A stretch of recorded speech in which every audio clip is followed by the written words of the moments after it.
Dylan paced the room indignantly, angrily throwing phrases into the emptiness. This is outrageous. Elite neighborhood, they say. And where is the security looking? Well, I'll sort them out. Cindy didn't share her husband's dissatisfaction. She was only in contemplation, once again reviewing the footage from the surveillance cameras of their country house. They hadn't been there for 2 weeks, and Dylan decided to watch the video archive for that period. Their surprise was immense when a 10-year-old girl appeared on the monitor. Walking into the kitchen, she peeked into the fridge. Apparently, not finding anything better, she pulled out a jar of strawberry jam and enjoyed a couple of spoonfuls. The uninvited guest decided to further explore the unfamiliar dwelling, moved to the living room, sat by the fireplace, glanced at family photos and frames, and then became interested in the home karaoke equipment.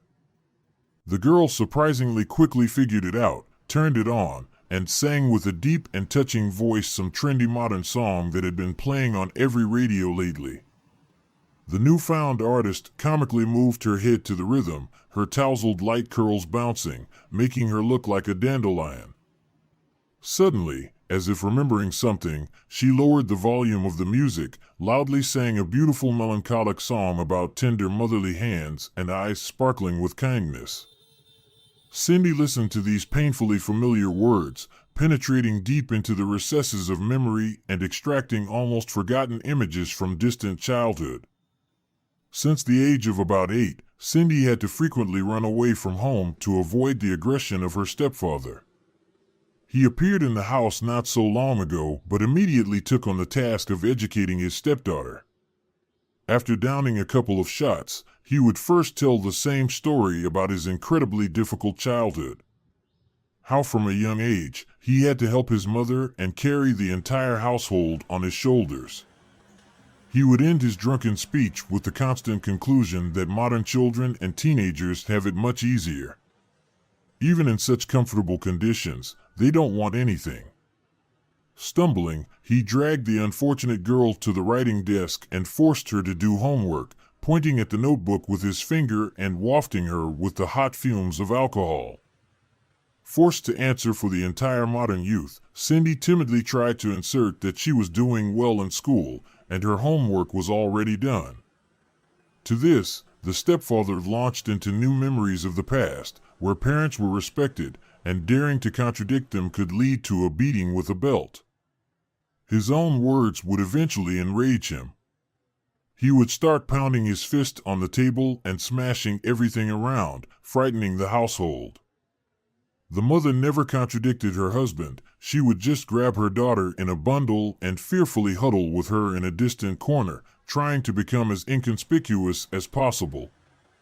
As far back as Cindy could remember, she had always been a victim. In her previous marriage with her biological father, the situation was roughly the same. The head of the family liked to indulge in the bottle and often roughed up his wife. Cindy vaguely remembers him, more often the sound of her mother's cries and sobbing. His funeral was the only vivid memory she had of him. He got hit by a truck while in a semi-conscious state from drinking. The little girl was deeply struck by the entire funeral ritual in which she participated for the first time. Dozens of mournful people, wailing grandmothers, the father with a pale face more resembling a wax doll, laid for some reason in a long box adorned with live flowers and lace. The sincerely grieving mother, for some reason, made her kiss his cold forehead for the farewell. For about a year and a half, she lived with her mother in silence and tranquility, and then the stepfather appeared.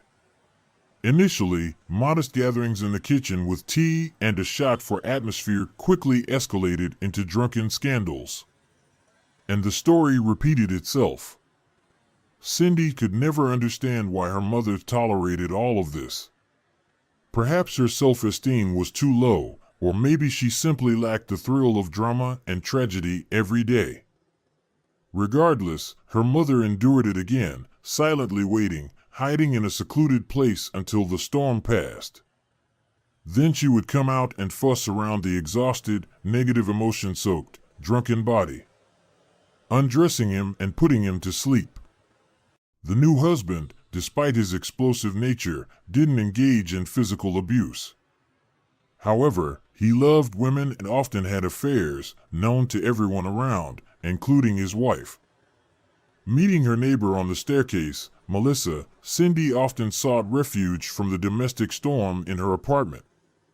She liked the cozy atmosphere created by the loving hands of the woman. Everything seemed special here: lace white napkins on the antique dresser, embroidered pillowcases, a wall clock with a cuckoo, a tea set with cute little roses. Individually, these details meant nothing special, but together, they formed a whole world. A home with a capital letter, where one wanted to return again and again. The elderly woman was very kind, and she had a grandson, Steve. The boy was almost the same age as Cindy, so they quickly became friends. Calm, somewhat reserved Steve shared with his new girlfriend that until recently he lived with his mom in another city. Unfortunately, she became seriously ill and passed away, so his grandmother took him in. It was evident that this topic was painful for the boy. Despite his tender age, Steve, an emotional orphan, already wrote poems and songs. His grandmother inherited a guitar from her late husband, and Steve gradually learned to play it. They would have tea in the evenings with Melissa's culinary masterpieces, and Steve would present his musical creations. Cindy always fondly remembered these heartfelt gatherings. Melissa's famous pies emitted a tantalizing aroma that spread throughout the apartment building. They were either delicate, incredibly fluffy beauties with meat or cabbage, or sandy ones with apples, cherries, or apricots. Adorned with a lacy lattice of amazing crust, crumbly inside, and with a crispy sugary crust outside. The elderly neighbor gladly shared all the wisdom and secrets of homemade cooking with the girl. Steve and Cindy became inseparable, going to school together, returning together, doing homework together. Then they would go for walks and pursue their own interests. Cindy quietly read her favorite books, while Steve quietly strummed on the guitar, composing something new. They never interfered with each other, and in the schoolyard and at school, they were already called the bride and groom. But they considered themselves the best friends for life. Perhaps it was this agreement and the vow of eternal friendship that prevented them from crossing that line. Only once, at the graduation party, did a barely noticeable spark pass between them. Steve invited the girl to a slow dance, the romantic moment enhanced by a pleasant melody and the dimly lit hall for festivities. The sipped glass of champagne erased the boundaries of rules and allowed the long-developing sympathy to break free. The first shy kiss was awkward, and they never mentioned it aloud, although each secretly found it sweet and pleasant. Then Cindy entered the university's economics faculty and moved to the dormitory. She was glad to finally leave her unloved home and embark on a free-floating journey through life. Steve served in the army and decided to work as a warehouse guard in a private company. Melissa fell ill often, and money was needed for treatment. Cindy occasionally visited, but less and less. The girl was engulfed in a new independent student life. Studying came easily to her, and by the end of the semester, she was already the best student in the class. Active and sociable Cindy was elected class leader. She enjoyed helping others, organizing the educational process and leisure activities. She felt like a butterfly, finally leaving her tight cocoon. Effortlessly soaring in this beautiful world of possibilities and prospects. Two other students shared the room with her, Serious Katie and Broken Lily. All three ended up in the same group and stuck together. Lily always got into trouble. As class leader, Cindy often had to cover for her and pull her out of trouble. In love, Lily also had no luck, and this emotional neighbor fell into depression and stopped studying. Cindy rushed to her aid. Dark-haired and statuesque Katie did not hide her ambitions and from the first year firmly knew what she wanted from life. Harsh and uncompromising, she looked down on careless Lily, but treated Cindy with respect and always listened to her opinion. By the second year, Katie successfully married a solid businessman, but she did not quit her studies and did not abandon her dream of a career. Cindy often heard from her, "If you need anything, just ask. I'll always help you, you've got a head on your shoulders." Student life was bustling, not giving a moment's rest. In the third year, at the New Year's party, Cindy met Dylan from another class. The young man courted her for a long time and beautifully, not trying to rush things, which Cindy liked. Flowers, theaters, exhibitions, romantic evenings, and cozy restaurants, all of this stirred and dazzled her head. It turned out that they not only loved the same music and movies, but their life interests also coincided. Here he is, my man. Here it is, true love. Cindy thought, unable to take her admiring eyes off Dylan. Her heart trembled in her chest, and her gaze radiated happiness. It was impossible to hide it from those around her. The girls envied, called them the perfect couple, and predicted a long and happy life together. And so it happened. After graduation, they immediately got married. Dylan's parents were not poor people. They presented a substantial sum as a gift, which the energetic newlyweds decided to invest in starting their own bank. Cindy sought help from Katie, who by that time held the position of head of a large insurance company and dealt precisely with banking risks. The influential friend did not disappoint, and soon a new bank appeared in the city. Cindy enjoyed working in her field, doing what came easily to her, analyzing trends in the modern financial market, intuitively navigating all the nuances of this sphere. Day and night, she worked on the development and expansion of the business, while her husband was the CEO. Teamwork went smoothly. Despite being together almost 24/7, their relationship only improved. Cindy embraced her pregnancy with joy. In the euphoria, the happy woman doubled her efforts, and before giving birth, they opened 2 more branches of the bank. In due time, healthy Tom was born, and the young mother fully immersed herself in her new life. Steve's fate took a completely different turn.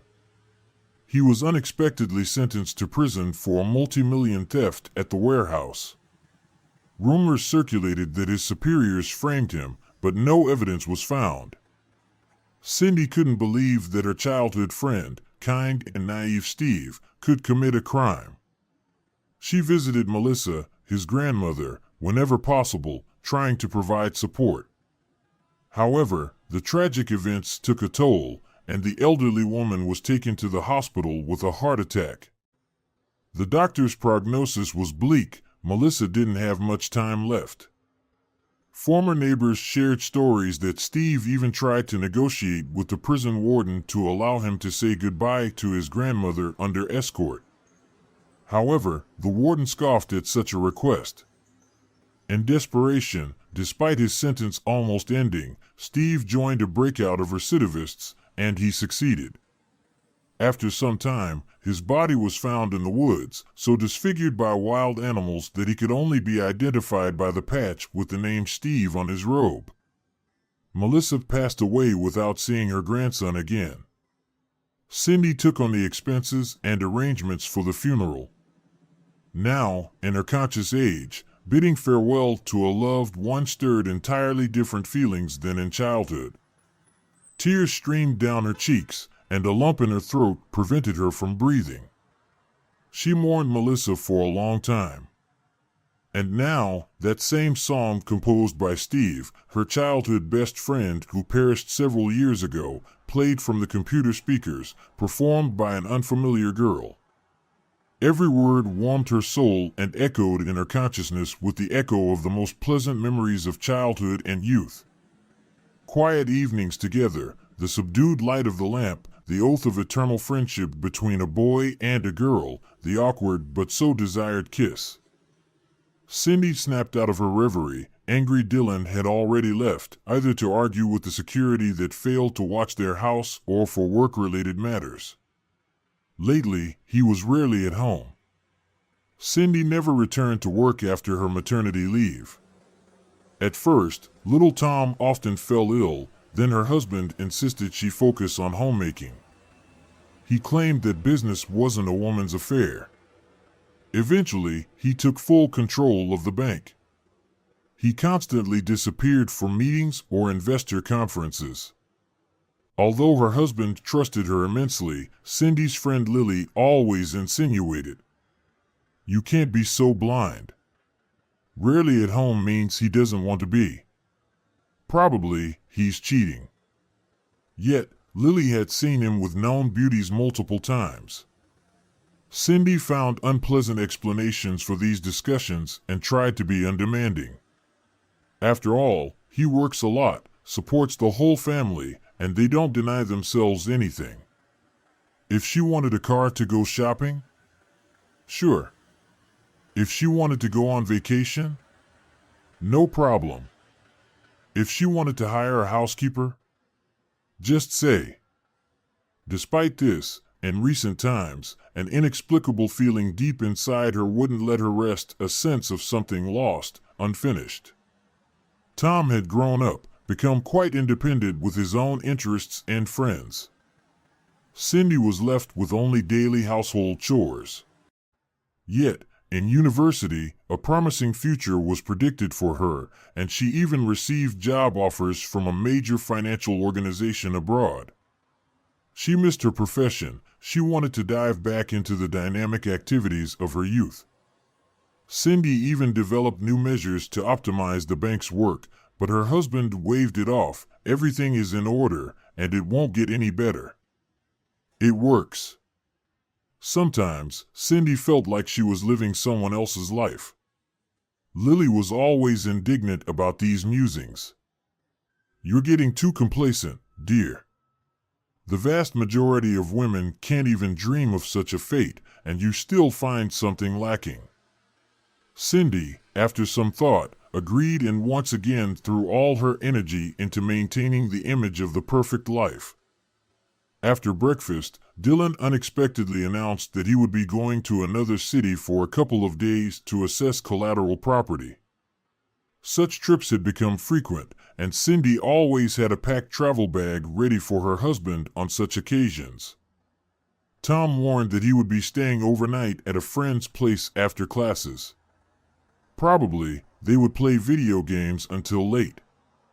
All day before, Cindy couldn't shake off the thought of the strange incident captured by the security camera. How did that song, written many years ago, leave the boundaries of the family circle and somehow reach the public?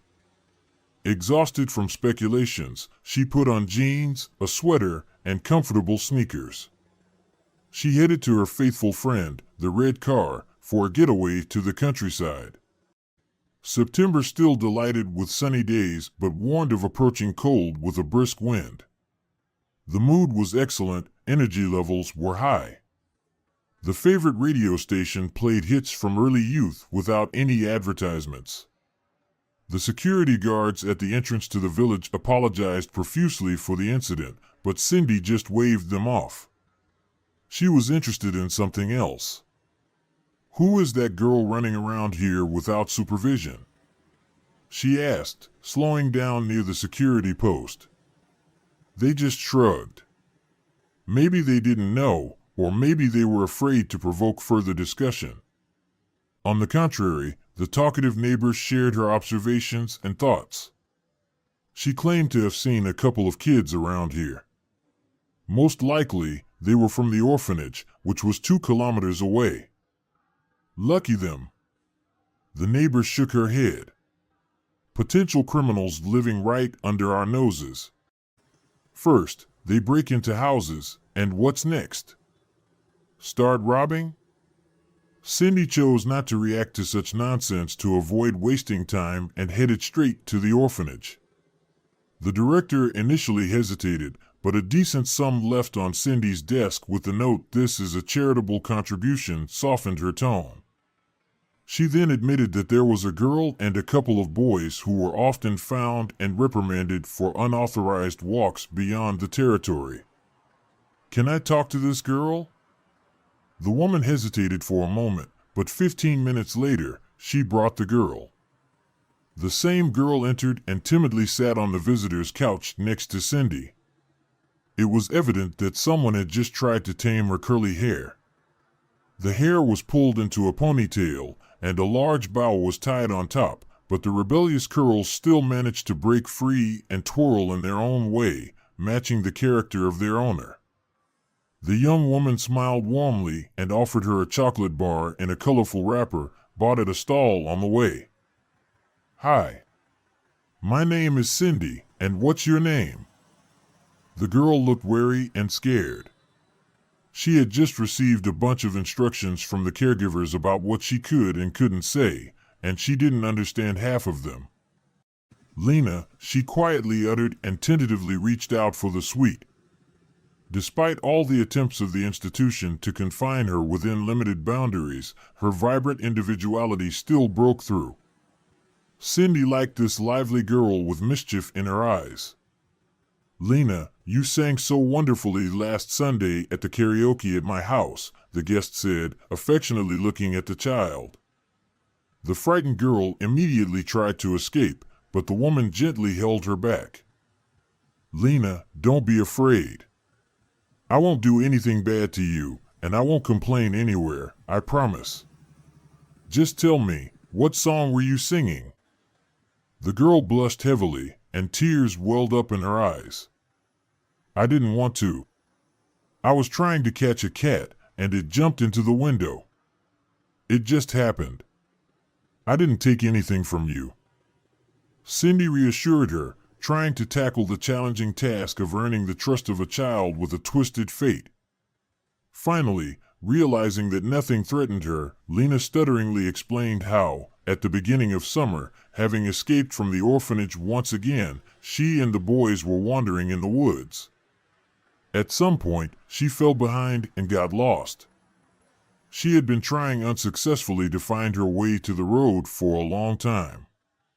The rain started, and she got soaked to the bone. It was cold, and the loud cries of birds were terrifying. The girl sat on a fallen tree and burst into tears.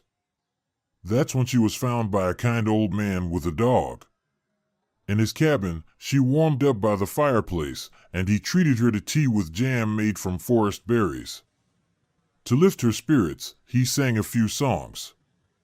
She remembered one of them well, and by evening, he escorted her to the orphanage.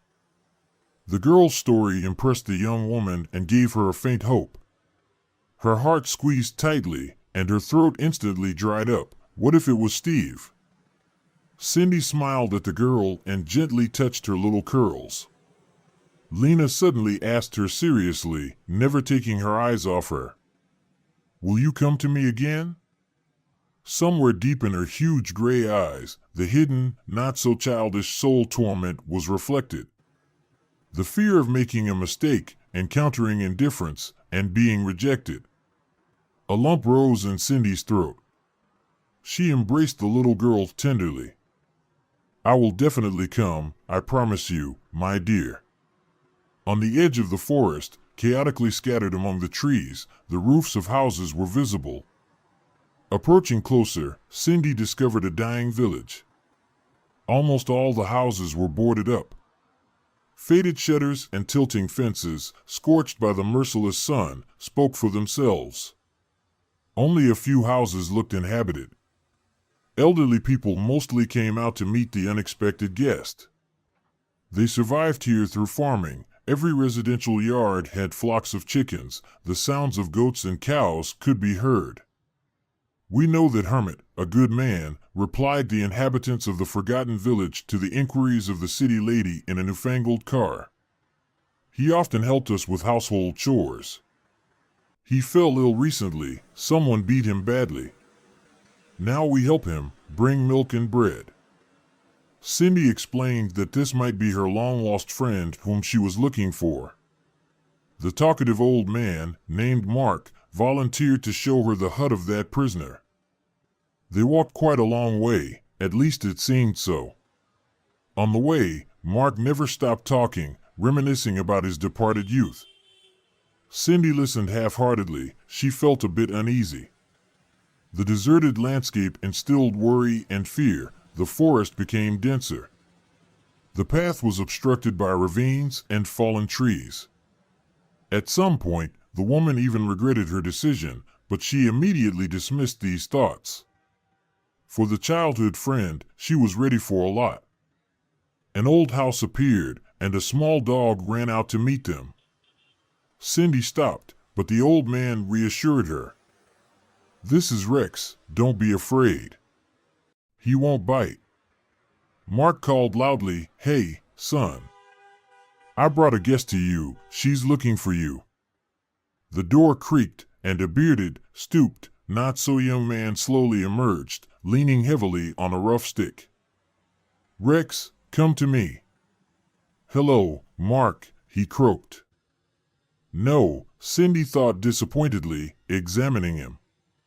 "This is a completely unfamiliar person to me."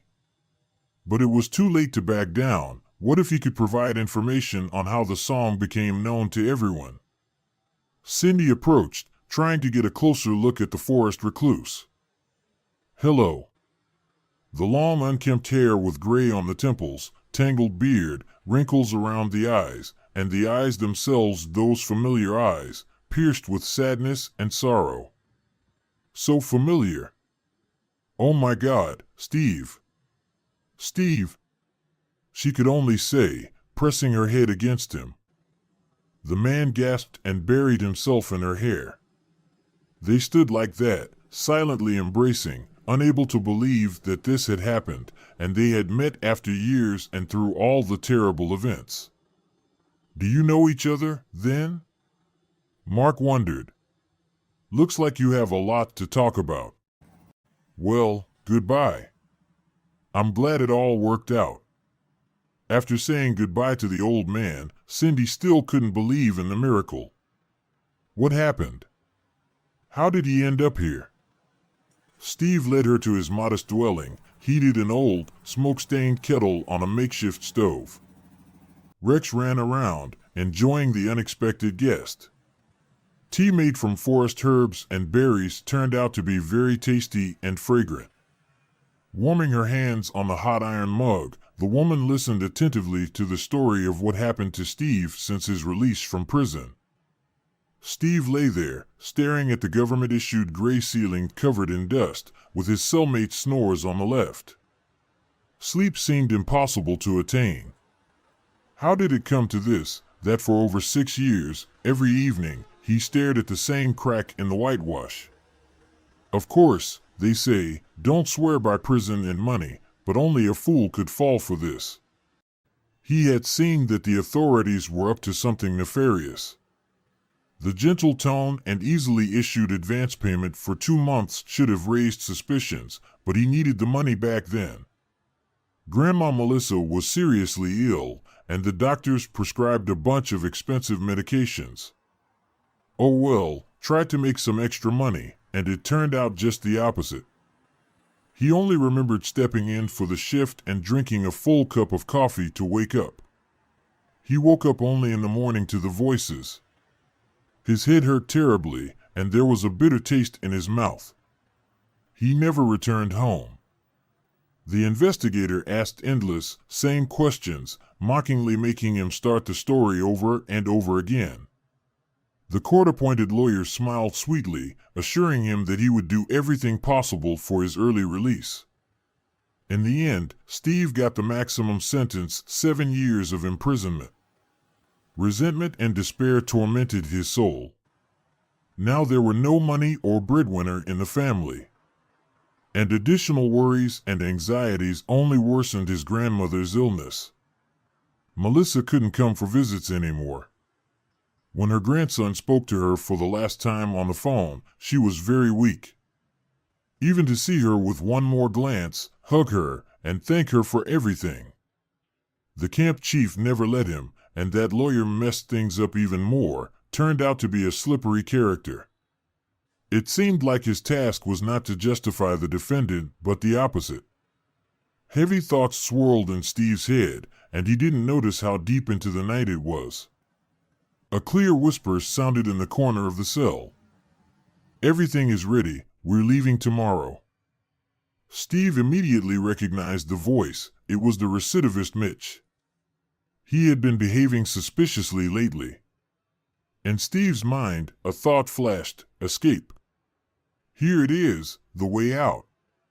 Without thinking, Steve stood up and, approaching very close, whispered loudly, "I'm with you." Mitch cursed loudly, but there was no turning back. He and his accomplice had been digging an escape route from the carpentry workshop for 2 months, and now the whole operation could be compromised. It was easier to take a third person with them, and that's what they decided. Steve was nervous, and until the last moment, he wasn't sure about the correctness of his spontaneous impulse. But there was no way to retreat.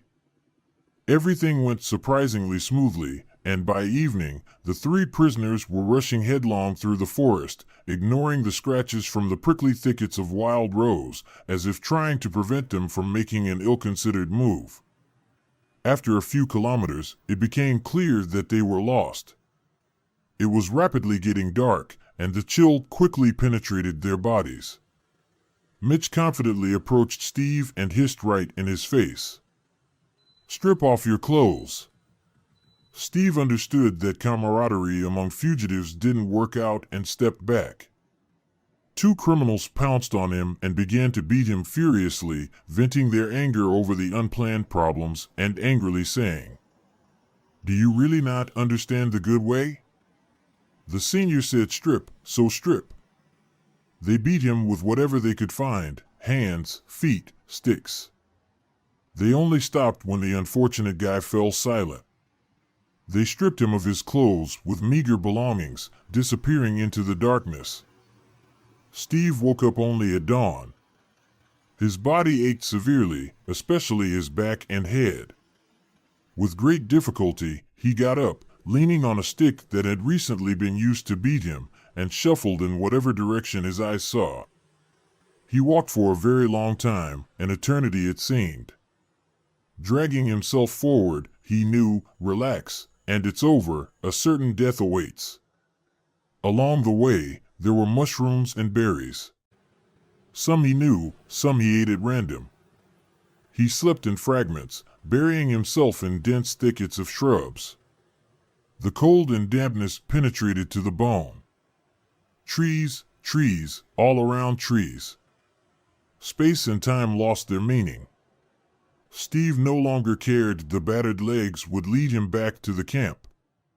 Unexpectedly, a half-collapsed shack emerged from the thicket. Making sure it was uninhabited, the exhausted fugitive collapsed on a makeshift bed, covered with a pile of rags, and sank into a painful deep sleep, where his grandmother reached out to him. She smiled and seemed to bid him farewell forever. Steve opened his eyes and stirred. His body responded with sharp pain in the back. The smell of dampness and mold hit his nose, and his mouth was completely dry.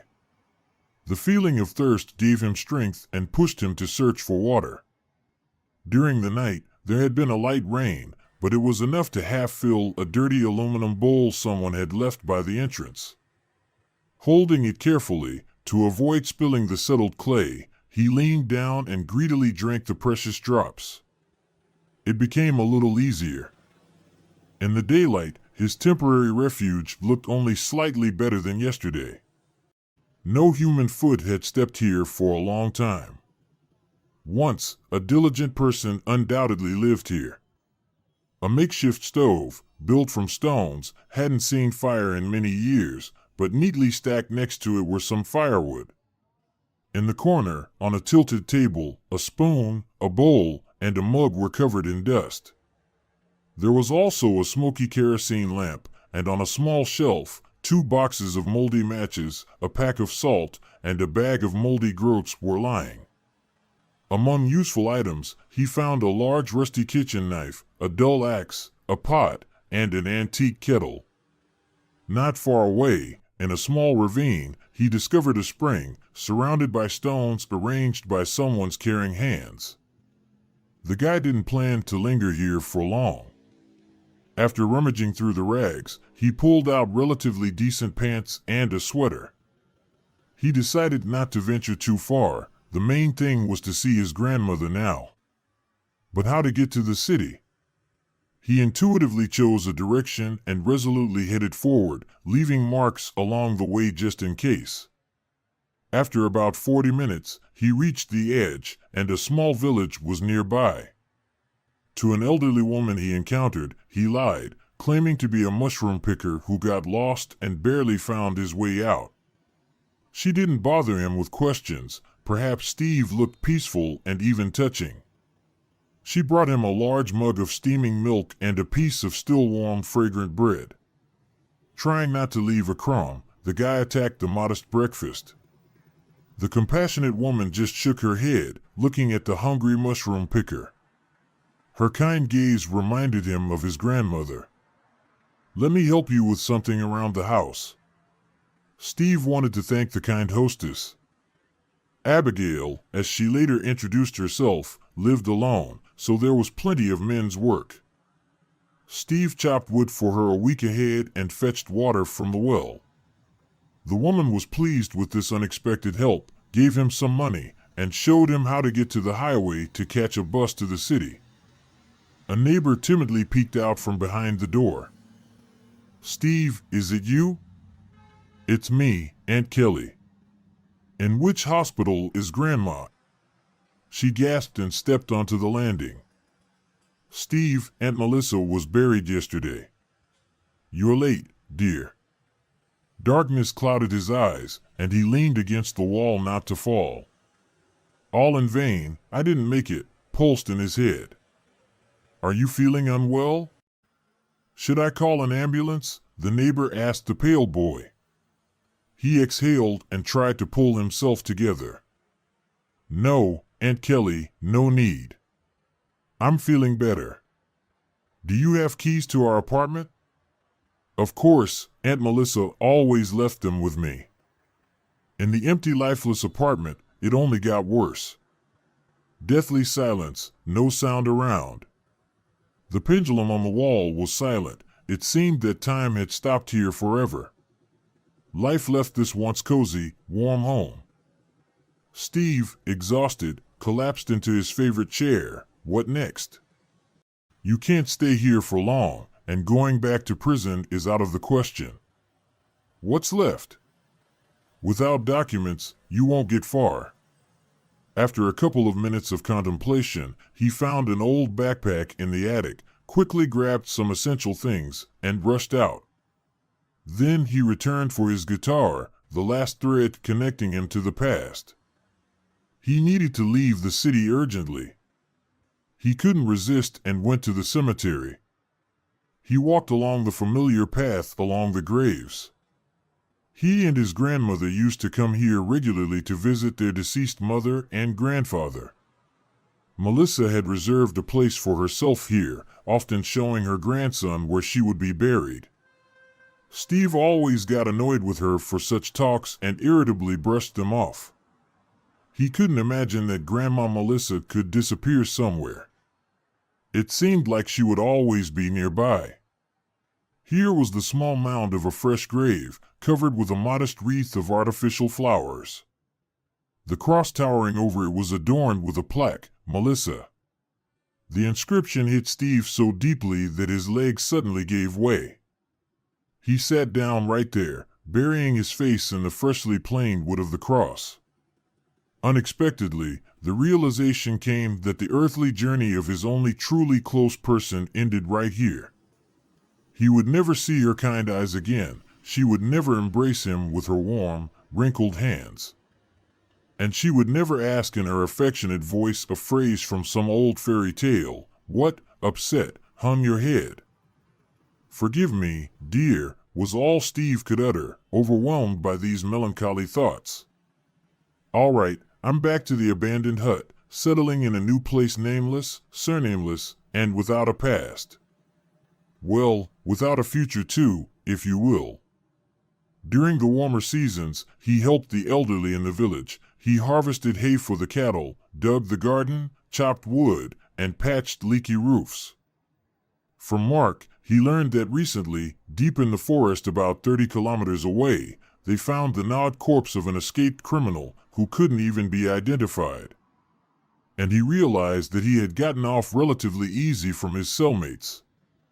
At first, he looked around at every sound and unfamiliar faces. Everything seemed suspicious to him.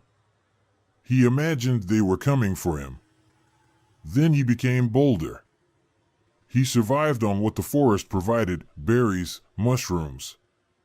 The old folks also generously rewarded the reliable helper with meat, eggs, milk, and vegetables. Abigail offered him an amusing puppy with black and red spots from her yard dog. "Take it, so you won't be bored. He'll be your little Belle." Cheerful Rex became a faithful friend to the lonely man.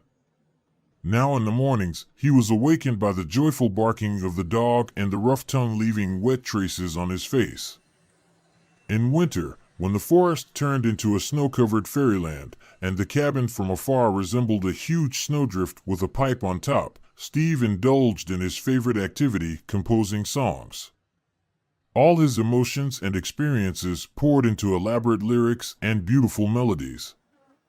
But only Rex and curious squirrels could hear them, occasionally peeking into the warm hut in search of something tasty. With years came acceptance of a harsh fate. Each day no longer felt like a struggle for survival. Now it was just routine chores. Steve made increasingly distant forays into the depths of the forest, exploring the surroundings. And one day, hearing a suspicious mechanical buzzing sound, he came straight upon a group of men systematically sawing down the straightest and most beautiful trees with their chainsaws. Realizing they were illegal loggers, he tried to slip away unnoticed, but failed. They, noticing the poorly dressed man with a dog, mistook him for a vagrant. To teach the curious wanderer the lesson, they chased and beat his sides. Brave Rex tried to defend his owner, but got kicked in the side himself and flew off into nearby bushes with a whimper. Overcoming the pain and somehow making it back home, Steve collapsed onto his bed. A whimpering dog lay beside him. His body was agonizingly sore.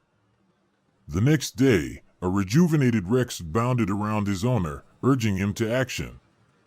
But Steve only felt worse. Moving caused unbearable pain in his back. His legs were numb.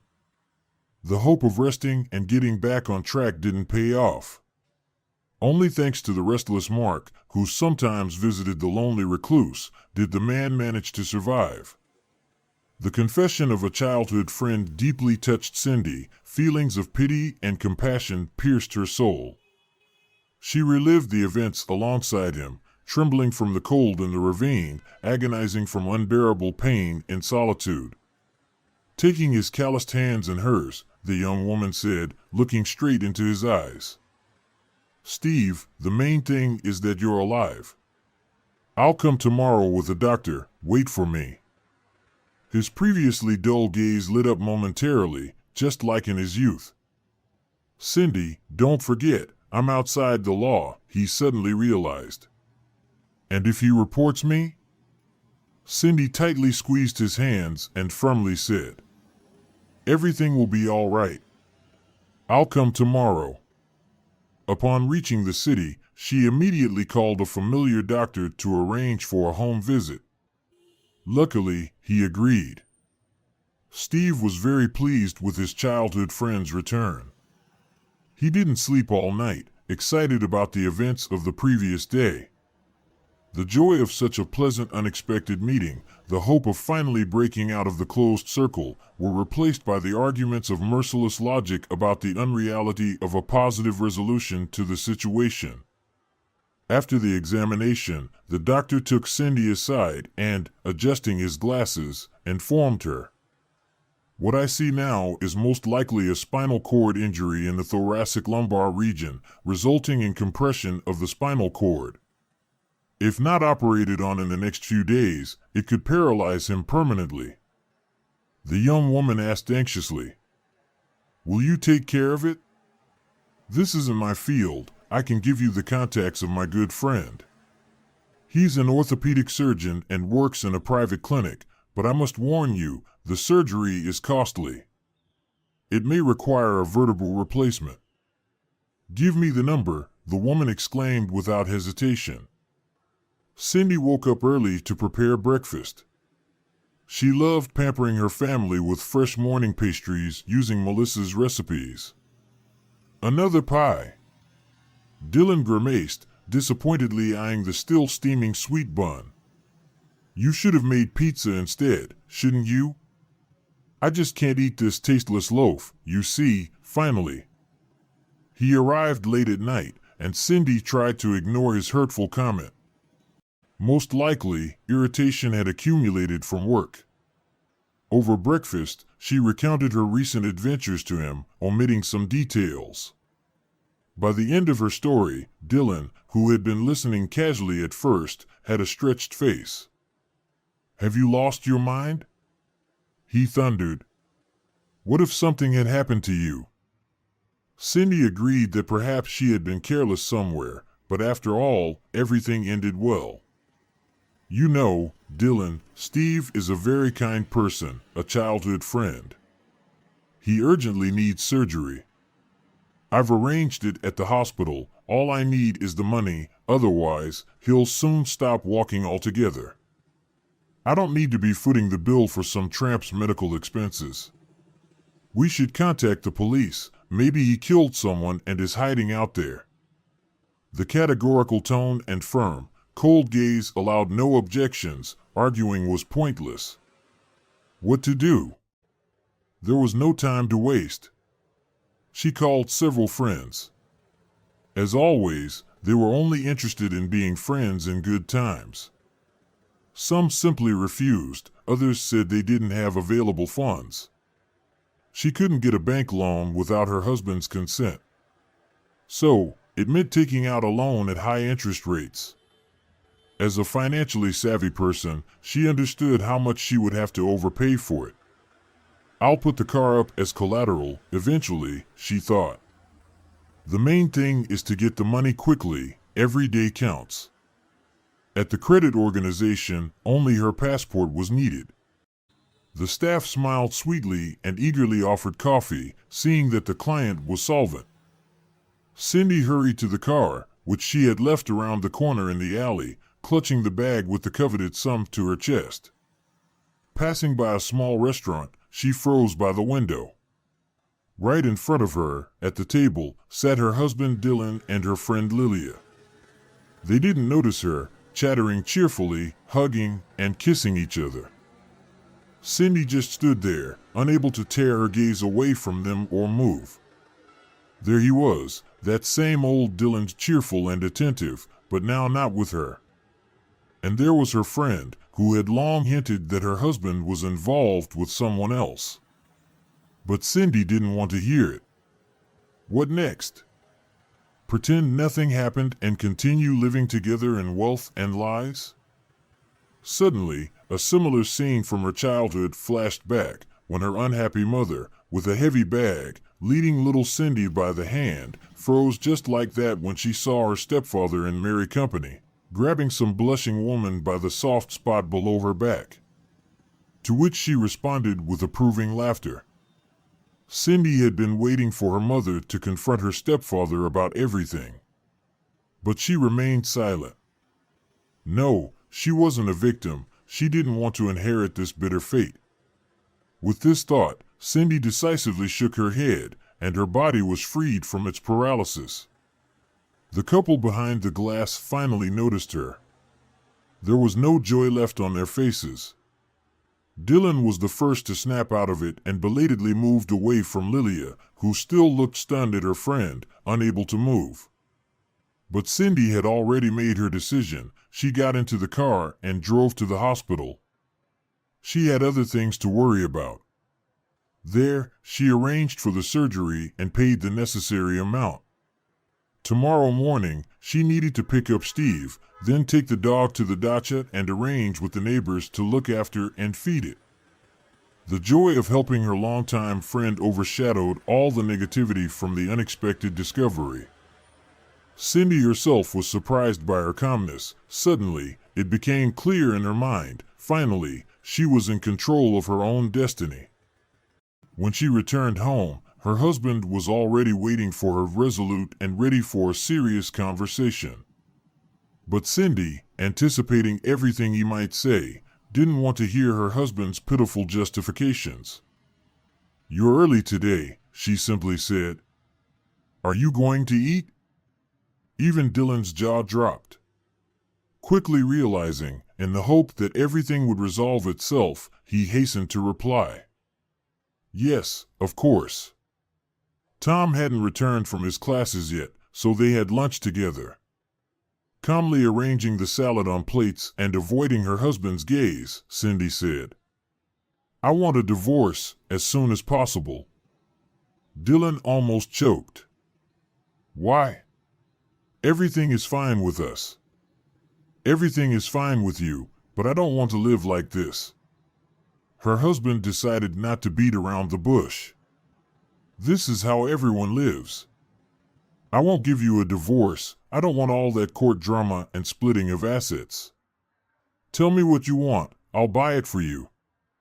She hadn't expected such cynicism from her husband. The man sitting across from her suddenly became a complete stranger. Cindy even felt physically repulsed to be near him. "I can't live under the same roof with you. Let's part ways amicably," she suggested. "I've said everything." He snapped and jumped up from the table. From experience, Cindy knew that continuing the conversation was pointless. In the evening, she went into her son's room. "Tom, let's play cities." He sensed something was wrong. They played this game since childhood when one of them was in a bad mood. "Mom, what happened?" She sat down next to him and hugged Tom by the shoulders. How good it was that her son felt her and understood her. She had always been honest with him too. It was difficult for her to speak now. "Tom, it seems your father and I are getting divorced." Her son's eyes saddened, but his face showed no emotion. "Mom, do you think I don't notice anything? I'm not 5 years old. I see that you're unhappy with him." Cindy even flinched at her son's unexpectedly mature and accurate words. He voiced what she hadn't dared to admit to herself all these years. She wiped away a traitorous tear from her cheek and hugged her son, who was mature beyond his years. They sat like that for a long time, embracing and talking about everything under the sun. Cindy told him about her accidentally found old friend, and her son confessed that he liked a girl from a parallel class. Leaving the bedroom, the woman knew firmly she was doing everything right. On the day of the surgery, early in the morning, Cindy was already at the hospital. The shaved and trimmed forest recluse refreshed and again resembled the old Steve. He was worried about everything that was happening and tried to find out how much the treatment would cost. She just joked. "Once you recover, you'll write songs for famous singers, and then you'll pay off the debt." The wait outside the operating room seemed endless. Her heart would stop, then start pounding furiously. Just sitting and waiting calmly was impossible, and the young woman paced slowly back and forth in the corridor, trying to control her emotions. Lily persistently called for the third day. Cindy gave in and picked up the phone. "Cindy." She babbled out of breath, fearing her friend would hang up without listening. "Forgive me, dear, I tried to tell you everything, but Dylan forbade me." "So, he's Dylan to you?" "Well, if you can persuade him to give me a divorce, then we're even," Cindy briskly threw at her betrayer. She knew for sure that Lily would carve her way to her happiness with her teeth. Finally, the tired doctor came out and, wiping sweat from his forehead, smiled. "Everything will be fine now, don't worry." Cindy's heart was relieved. A sigh of relief escaped her chest. "Thank you, Lord." There was still one important matter left, and the woman didn't know how to approach it. She hired a lawyer and paid him the last of her money to start a criminal case for the death of the fugitive criminal.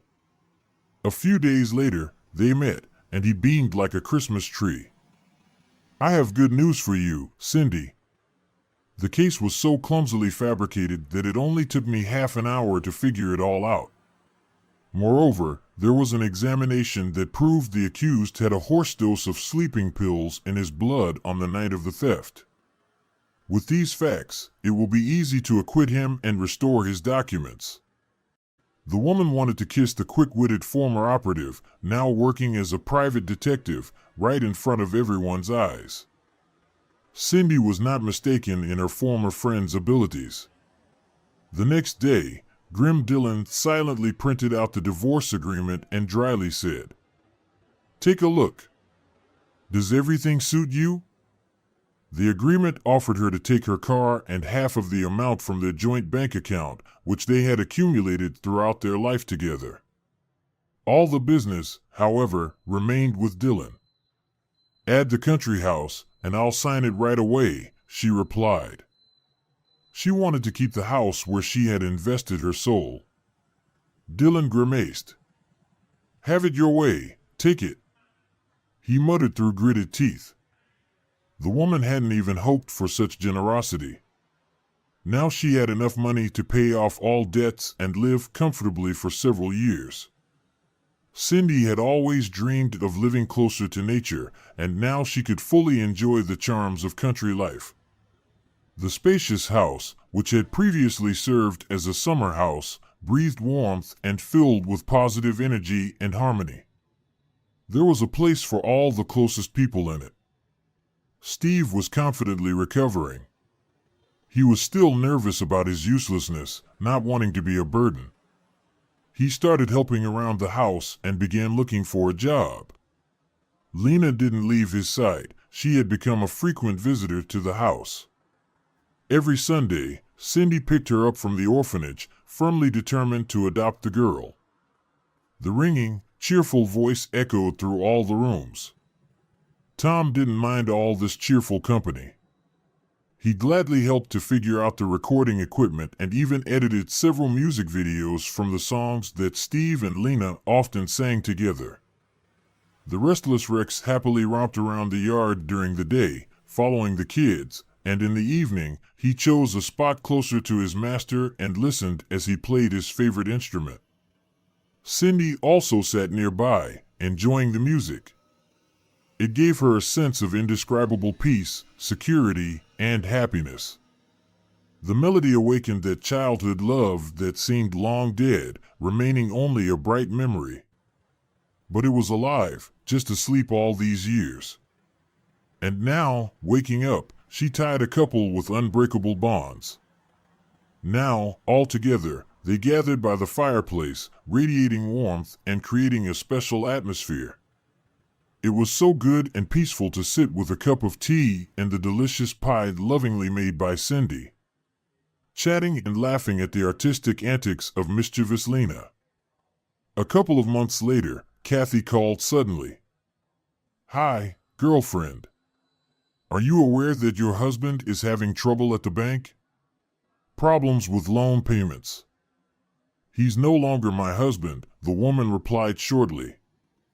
Learning the latest news from Cindy's life, Kathy exclaimed decisively. "Well, then it's all clear. He hooked up with Lily, you say? If you're out of the business, I'm not going to help them anymore. It's useless anyway. Two clueless financiers against one bank is too much." She laughed. A month later, it became known that the bank had gone bankrupt. Cindy felt sorry for her brainchild, but now it was not her concern. Kathy called again, this time with a specific proposal. The state had taken over the bank from her husband and put it up for sale. She could help with financing, and Cindy could get it back. Finally, take everything into your own hands. With your head, you won't sit around as a housewife.